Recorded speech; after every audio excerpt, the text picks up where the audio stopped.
58,000 illegal immigrants are in New York City with a criminal history, and a 13-year-old boy stabs a man in the back in Times Square for not taking his photo. Let's check it out. And staying in the United States, New York City is now home to 58,000 illegal immigrants who are either convicted felons or are facing criminal charges. The New York Post recently published data from the U.S. Immigration and Customs Enforcement, which shows there are more than 759,000 undocumented migrants living in New York City alone. And of these, a staggering 7.7% have been found guilty of crimes or have criminal charges. All right, so let's look at the numbers right there. You have 760,000 illegal immigrants in New York City, and then almost 8%, 7.7% are suspected convicted felons, and then 1,000 are suspected known gang members. That's the thing. It's a numbers game. That small percentage of people can do a lot of damage. That's a lot. I mean, no matter what way you look at it, that is a lot of people in the city who can do wreak some serious havoc. Charges pending. This also includes over 1,000 illegal immigrants who are suspected or known gang members. Now, across the country, the count of unauthorized migrants with criminal convictions or charges is over 662,000. A shocking report comes a week after New York City top immigration official Kenneth Gianello said it would take a lifetime to clear the city of the criminals if the status quo remains the same. Gianello also expressed frustration over New York sanctuary laws, which prevents illegal immigrants from being deported, making it harder to weed out criminals. The only people they're shielding are the criminals, and they're shielding the criminals from us. The majority of these crimes that are being committed are against the most vulnerable people in the community, and that's the migrant females and the migrant children. I don't understand how they believe sanctuary policies are helping or assisting.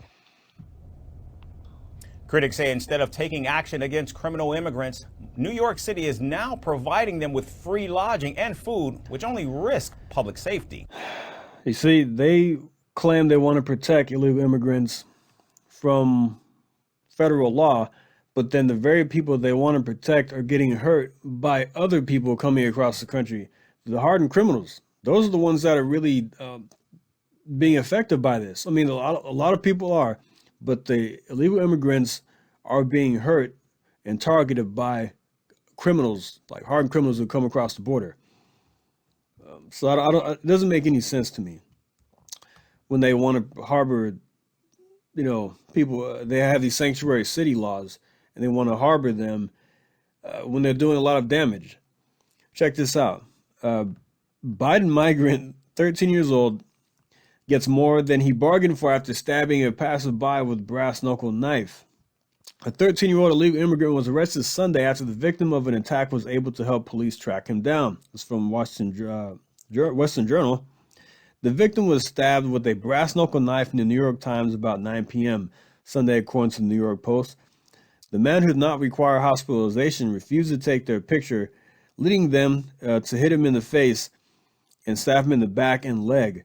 The police said the youth tried to steal the man's cell phone, but they were unable to do so. Here's a little video of that right there, the arrest.